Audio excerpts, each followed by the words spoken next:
साथियों, आज का विषय है मान्यवर काशीराम साहब का प्रथम लिखा पैम्पलेट। कौन सा?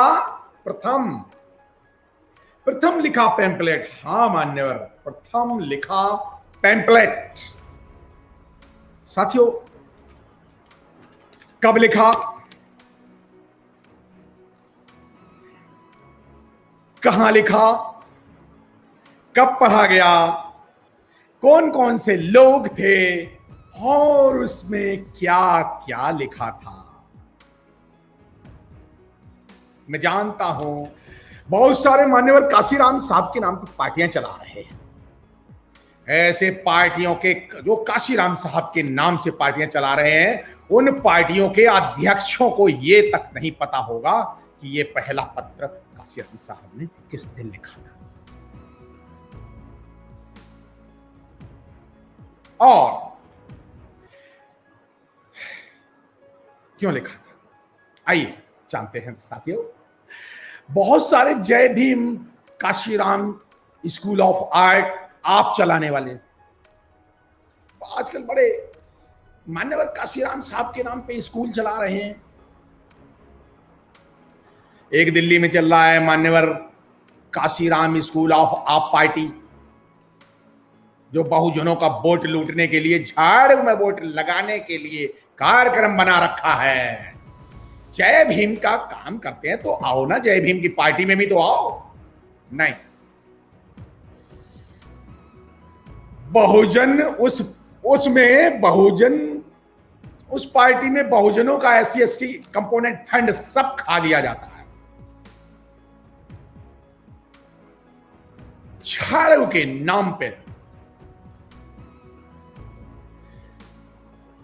हरिजनों के नाम पे, दलितों के नाम पे, बहुजनों के नाम पे, बाबा साहब अम्बेडकर के नाम पे और मान्यवर काशीराम जी के नाम पे पार्टियां बनाने वाले लोगों को यह नहीं पता होगा क्या कि मान्यवर काशीराम साहब ने पहला पत्र कब लिखा था। साथियों, डेट है 14 अक्टूबर 1971। कहां यह पैम्पलेट कहां पढ़ा गया था? यह पढ़ा गया था पूना में। तारीख पूना में 14 अक्टूबर 1971 को पूना में पढ़ा गया था। अनुसूचित जाति, अनुसूचित जनजाति, अन्य पिछड़ा वर्ग, अल्पसंख्यक कर्मचारी कल्याण संघ की पूना की मीटिंग में। कहां पर? पूना शहर में। हाँ, बॉम्बे रोड 49 बॉम्बे रोड, बोपोड़ी, पूना में पढ़ा गया था। साथियों, ये कौन कौन से लोग इस पैम्पलेट में मान्यवर काशीराम साहब अध्यक्ष। साथियों, दूसरे जो जनरल सेक्रेटरी थे उनका नाम था मधु परहार और BA दलाल जो कोषा अध्यक्ष थे। साथियों, ये इस पत्र को, यह संगठन बनाने का निर्णय कब लिया गया था? 1 सितंबर 1971 को। कहां लिया गया था और कब लिया गया था? 15 अगस्त 1971 को आनंद हाउस, एक LD शिंदे साहब थे, LD शिंदे साहब, उनके घर पर आनंद हाउसिंग सोसाइटी के उनके निवास स्थान पर कर्मचारी कल्याण संघ बनाने का निर्णय लिया गया था और पहला पैम्पलेट 14 अक्टूबर 1971 को मान्यवर काशीराम साहब ने लिखित। क्यों? अपने लोगों को सूचना के लिए, अपना प्रचार माध्यम के लिए, बहुजनों को जानकारी देने के लिए पैम्पलेट दिया था। साथियों, अब एक और प्रश्न आता है, ये जय भीम करने वालों को ये नहीं पता होगा कि बाबा साहब अम्बेडकर ने भी कर्मचारियों की एक मीटिंग ली थी। कहां पर? 1938 में। जगह कहां? मनमाड़ में। It's 11 o'clock. दलित कर्मचारियों, बहुजन कर्मचारियों की मीटिंग, रेलवे कर्मचारियों की मीटिंग ली थी बाबा साहब अम्बेडकर ने। क्या कहा था ये मैं बाद में बताऊंगा। साथियों, इस पत्र में क्या क्या लिखा गया था साथियों, उसमें क्या क्या लिखा गया था, जल्दी जल्दी करते हैं, समय की मर्यादा को देखती है। उसमें लक्ष्य निर्धारण किया गया था साथियों। उसमें लक्ष्य निर्धारण क्या, पहले तो मान्यवर काशीराम साहब ऐसे नहीं है, कथनी तज करनी करे विश्व अमृत होए। कथनी जो कहते थे वो करते थे। उन्होंने क्या किया, कर्मचारियों के सदस्य बनाने हैं, पोस्ट ग्रेजुएट, ग्रेजुएट और पोस्ट ग्रेजुएट 1000 को उन्होंने 1.5 हफ्ते में, सिर्फ 6 हफ्तों में उन्होंने 1000 कर्मचारियों को जोड़ लिया था, संगठन का सदस्य बना लिया था। 15 अगस्त से सदस्यता शुरू की, डिसीजन लिया। 1 सितंबर को यहां पे फाइनल निर्णय हुआ और 14 अक्टूबर तक 1000 से ज्यादा सदस्य बना लिए थे साथियों, 40-45 दिन में। ये है काशीराम साहब बताते क्या है एक्चुअली इस लेटर के द्वारा। पढ़ो, समझो, जानो।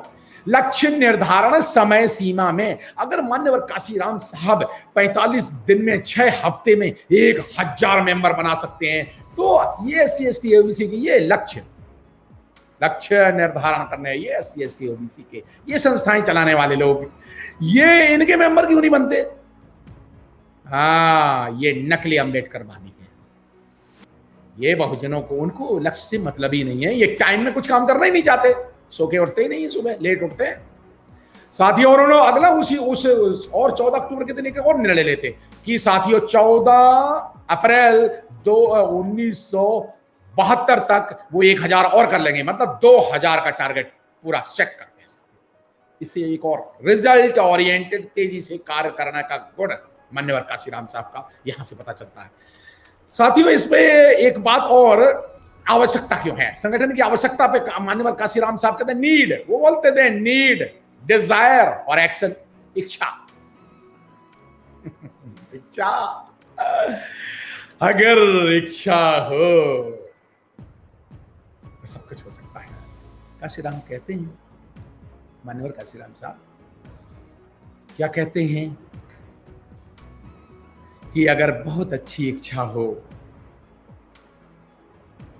तो सैकड़ों रास्ते बन जाते हैं, और अगर इच्छा ना हो बहाने निकल ही आते हैं, हजारों बहाने निकल आते हैं साथियों। डिजायर, नीड, आवश्यकता क्या है? आवश्यकता बताते हैं मान्यवर काशीराम साहब कि मनोवादी अधिकारी लोग सामाजिक प्रतिबद्धता से इस काम नहीं करते हैं, सामाजिक सुरक्षा के मापदंडों को नहीं अपनाते हैं और सम्मान नहीं करते। दूसरा, रिजर्व सीटों को अनरिजर्व करके उन अनरिजर्व सीटों पर जनरल की सीटों के कर्मचारियों को भरा जा रहा है ब्राह्मणवादियों द्वारा। तीसरा, सर्विस में अन्याय, उत्पीड़न, शिकायतों पर ध्यान नहीं। चौथा, उनकी एप्लीकेशन, अगर वो उनको कोई शिकायत हुई, बेचारे एप्लीकेशन देते, उनकी एप्लीकेशनों पे स्थिति घृणा से देखा जाता है, जैसे कि SC ST OBC के लोगों को देखा जाता है, इसी तरह से लोगों की एप्लीकेशन को घृणा से देखा जाता है। वो ये कहते हैं, CIME किर्की में DK खापर्डे के साथ जो उत्पीड़न की घटना हुई है, DK खापर्डे का, वो आंख खोलने वाली है साथियों। वो लिस्ट बनाते हैं, बहुत सारे लिस्ट बनाते हैं कि योग्य पोस्ट ग्रेजुएट और ग्रेजुएट लोगों के अवेलेबल होते हुए भी उन पर मैट्रिक के बराबर योग्यता के पद वाला नीचा काम दिया जा रहा है, यानी कि उन्हें कहा जा रहा है अंडर एम्प्लॉयमेंट की बात करते हैं। ये नीड क्यों है? और फिर वो बताते हैं सरकारी प्रतिष्ठानों में आदेशों की जो उनके CEO वगैरह होते हैं, ये IAS लोग होते हैं। ये IAS लोग ब्राह्मणी व्यवस्था के IAS लोग हैं जो उनके जनरल मैनेजर, डायरेक्टर बने हुए हैं। ये आम बात हो गई है, ये एक्सेप्शन नहीं, आम बात है कि वो रूल के, गवर्नमेंट के रूल के पालन ही नहीं मानते, सरकार की बात तक नहीं मानते, ऑर्डर इंप्लीमेंट नहीं करते। और 100% SC ST OBC के सारे एम्प्लॉइज के साथ कोई ना कोई केस जुड़ा हुआ है। तो साथियों वो कहते, फिर वो उद्देश्य और लक्ष्य की बात करते हैं। तो लक्ष्य की वो कहते हैं संगठन का लक्ष्य जांच करना कि क्या करना है, उत्पीड़न का जांच करना, आरक्षित कर्मचारियों को, रिजर्व कैटेगरी के कर्मचारियों को इकट्ठा करना, उनकी समस्याओं को जानना, रोजगार के अवसर जो हैं उनके बारे में जानकारी बताना, आरक्षण के नियम के बारे में जानकारी बताना, समुदायों के लोगों को मजबूत करना। साथियों, कैसे एक संगठन काम करेगा? इस बात पे कि अपने लोगों के साथ इकट्ठे मिलकर के करेगा, ढांचा स्ट्रक्चर बनाएगा और ये एक मंच बनाएगा जहां पर लोग अपनी बात कह सकेंगे। ये संघ की स्ट्रक्चर का होगा। नंबर 1, डिफेंस जितनी भी ऑर्गेनाइजेशन है उनका स्ट्रक्चर होगा, 3 कैंटोनमेंट और 100 रक्षा डिफेंस डीआरडीओ के ऑर्गेनाइजेशन है उनका एक होगा। रक्षा की सेवाओं के अलावा जितने और संगठन हैं, केंद्र सरकार के कर्मचारी उनका होगा, राज्य सरकार के कर्मचारी होंगे, स्टेट निकायों के कर्मचारी होंगे, और सरकारी उपक्रमों, पब्लिक सेक्टर, प्राइवेट सेक्टर और कारखानों। साथियों, आपका पैसा कहां जाएगा? साथियों, इस मुद्दे पे वो कहते हैं खजांची बीए दलाल जी हैं और आपका एक एक पैसा सुरक्षित है। और वो एक बात कहते हैं, बड़ी बात कहते हैं, आओ पार्टी वाले, जितने पार्टी जो फंड चला रहे हो, जितने, काशीराम साहब से सीखो। आप संगठन SC/ST ऑर्गेनाइजेशन जो 40,000 संगठन SC/ST के चला रहे हैं, सुन लें जरा ध्यान से। मान्यवर काशीराम साहब इस लेटर में बताते हैं कि हर हफ्ते जितनी आय है उसका ब्यौरा और जितना खर्चा है उसका ब्यौरा ये मिस्टर BA दलाल जो कोषाध्यक्ष हैं ये देंगे, और कोई भी आखिर उसको जांच सकता है, जो भी जाए जांचने। और वो कहते हैं हमें आपका सहयोग चाहिए कि आओ देखो, जांच लो कि आपका एक एक पैसा सुरक्षित है। ये बात कहते हैं मान्यवर काशीराम साहब। Integrity, zero tolerance to corruption की बात कहते हैं। साथियों, वो तब जब आप हर हफ्ते अपने संगठन, ये बुद्धिस्ट सोसाइटी ऑफ इंडिया, समता सैनिक दल और जितने ये SC/ST की सारी संस्थाएं, और जैसे बहुत सारे ये जय भीम चलाने वाले संगठन, ये बुद्धिस्ट कर्मचारी बनाने वाले संगठन, बुद्ध धर्म के लिए जो 10 करोड़ की दीक्षा दिलाने वाले संगठन, या जितने संगठन, इन सब के साथियों जो मेंबर लोग, अगर आप हैं किसी भी SC/ST ऑर्गेनाइजेशन के मेंबर हैं, तो उनसे कहो, कोषाध्यक्ष से कहो, हर हफ्ते कितना पैसा इकट्ठा हुआ और उसकी हम जांच करेंगे। क्यों नहीं करने दें? पब्लिक का पैसा है, उनको डर क्या है? क्यों? शाम को मुर्गे खाते होंगे ना, दारू पीते होंगे, तो वो नहीं जांच करने देंगे। हाँ, बिल्कुल नहीं करने देंगे, क्योंकि वे बुरी नियत से काम कर रहे हैं। संगठनों का, SC/ST OBC का, समाज का पैसा है, वो गलत जगह इस्तेमाल कर रहे हैं। मान्यवर काशीराम साहब कहते हैं कि जहां तक हमारा सवाल है, ईमानदार उत्साहित खजांची चुनने में सावधानी हमने बरती है। दुरुपयोग, निहित स्वार्थी तत्व हमेशा संगठन का, जनता के पैसे का दुरुपयोग करते हैं। ये मैं चैलेंज देता हूं सभी भारत के SC/ST OBC के चलाने वाले संगठनों को, कोषाध्यक्षों को और उनके जनरल सेक्रेटरी को। अगर आप ईमानदार हो, अगर आप बेईमान नहीं हो, अगर आप सामाजिक चोर नहीं हो SC/ST और बाबा साहब के संगठन चला के, तो फिर अपने मेंबरों द्वारा हर हफ्ते उनको चेक कराओ। नहीं मानोगे क्योंकि तुम बेईमान हो, तुम धूर्त हो, तुम चालाक हो, तुम समाज को बेच रहे हो। ये काशीराम साहब का, ये साथियों, ये 14 अक्टूबर 1971 का पढ़ो ना। ये कुछ सवाल और संदेह क्या है कि संगठन बनाने वालों के उद्देश्य पर संदेह। वो एक कहते हैं कि एक संदेह कुछ सटीक भी होते हैं, लाभकारी होते हैं। अतुल संगठनानी का एक संदेह है कि वो प्रशंसा करते हैं, उस पैम्पलेट में लिखते हैं कि अतुल संगठनानी ने 2 अक्टूबर 1971 को BA दलाल और ND सावंत जब गए गुंगुरंडे के साथ, वो काशीराम साहब वो नेहरू मेमोरियल हॉल की बुकिंग कराने गए, तो उन्होंने कहा किस लिए संगठन बनाने जा रहे हैं? क्यों? अच्छा संगठन, अच्छा ये तो बड़ी अच्छी बात है, लक्ष्य और संगठन तो बना रहे हो, ये अच्छी बात है। तो उन्होंने टिप्पणी की, क्या टिप्पणी की? ये अच्छी बात है कि आपने इस संघ का शुभारंभ किया है, लेकिन हमें देखना है कि ये कैसे कार्य करता है और कैसे प्रगति करता है, कैसे प्रोग्रेस करता है। साथियों, संगठन ने कहा कि नहीं, हमें ऐसे समुदाय में, हमारे समुदाय में ऐसे चरित्रवान लोग नहीं पाए जाते जो हर हफ्ते हिसाब दे देंगे, जो और छोटे छोटे नगद लाभों के लिए, और यहां तक कि कारपोरेशन में और जिला परिषद की अध्यक्षता और सदस्यता के लिए बिक जाते हैं, बगावत कर देते हैं। ऐसे कर्मचारियों की आप बात कर रहे हैं जो छोटी छोटी बातों के लिए आपसे गद्दारी कर जाएंगे। जैसे कि बहुजन समाज पार्टी से बहुत सारे नेता बहुत सारे एमएलए एमपी मंत्री रहे हैं और वो गद्दारी कर गए हैं। क्यों? टिकट नहीं मिलेगा इसलिए। क्यों? मौज खाया, मालिक खाया है, मंत्री बने हो और मुख्यमंत्री बने, एमएलए एमपी बने हो, गद्दारी क्यों करते हो? क्यों? तुम बिना पद के तुम क्यों नहीं काम कर सकते? बहुजन कार्यकर्ता नहीं हो ना, तुम तो सामाजिक चोर हो। हां, मैं नहीं कहा। क्यों बिना पद के और क्यों नहीं आप समाज को जगा सकते? तुम्हें क्यों टिकट तुम्हें को अकेले चाहिए? तुमने कोई ठेका ले रखा है पूरा समाज का? और को क्यों नहीं आगे आने देना चाहते? बूढ़े हो गए, तुम्हें घुटने में तेल नहीं है, तुम जाना चाहते हो नहीं जनता के बीच में? हाँ, तुमको सिर्फ मंत्री और एमएलए बनना है। क्यों नहीं आप काम कर सकते जगाने के लिए? गाँव क्यों नहीं जाते? बहुजन समाज के लिए क्यों नहीं काम करते? नहीं करोगे, तुम गद्दारी करोगे, तुम मौनवादी पार्टियों में चले जाओगे, तुम कांग्रेस बीजेपी के दलाल हो, तुम परिवर्तित और परिमार्जित चमचे हो। परिवर्तित और परिमार्जित चमचे हो। साथियों, उन्होंने कहा कि गहरी पीड़ा के साथ एक काशीराम जी कहते हैं कि मान्यवर अतुल संगठनानी ने कठोर सत्य कहा, कड़वा सत्य कहा। मुझे खुशी है कि संगठनानी हमारे लोगों को मूर्खी बनाने में रुचि नहीं ले रहे थे। वो अन्यथा कह सकते थे, हाँ बाबा साहब को अम्बेडकर महान थे और तुम भी महान हो कि बाबा साहब के नाम से काम कर रहे हो, चला रहे हो। वो ऐसे हमें मूर्ख बना सकते हैं, उन्होंने ऐसा नहीं कहा। तो साथियों, बाबा साहब अम्बेडकर इस मामले में हमारे शिक्षित और कर्मचारी, सामाजिक कर्मचारी, क्रांति करने वालों को एक संदेश देते हैं। उनका सेंटेंस है, वो मैं कोट करता, आई कोट डॉक्टर अम्बेडकर, लोकतंत्र का औपचारिक ढांचा किसी काम का नहीं है तथा वास्तव में असंगत होगा यदि समाज में सामाजिक लोकतंत्र नहीं है। सामाजिक लोकतंत्र की बात बाबा साहब कहते हैं। साथियों, प्रोफेसर एबी टॉयनबी भी कहते हैं, क्या कहते हैं? सामाजिक क्रांति राजनीतिक क्रांति से ज्यादा जरूरी है, महत्वपूर्ण है ऐसे देश में, भारत में, जहां, भारत के बारे में प्रोफेसर ए टॉयनबी कहते हैं, जहां शक्ति, संपत्ति और अवसर के अभी भी मिथ्या स्मृति में, कुत्सित मानसिकता के घेरे में तथा विशेषाधिकार प्राप्त निर्लज्ज अल्पजनों, ब्राह्मणवादीवादी प्रभुत्व संपन्न अल्पजन के पास है। ये प्रोफेसर ए टॉयनबी ने कहा है।